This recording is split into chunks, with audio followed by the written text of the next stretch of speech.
We put the materials on the two grippers respectively. First we cut off the excess with a flat milling cutter.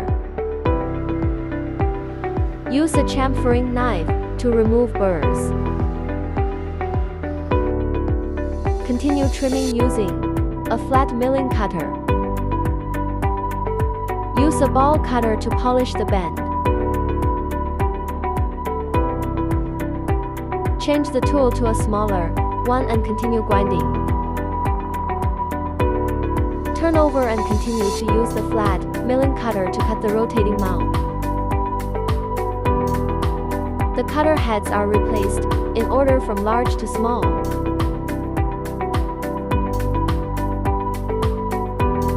Clean the burrs of the rotating mount.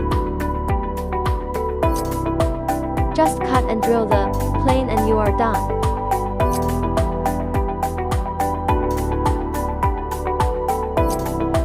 If you need anything, please contact us. We specialize in making all kinds of fine spare parts.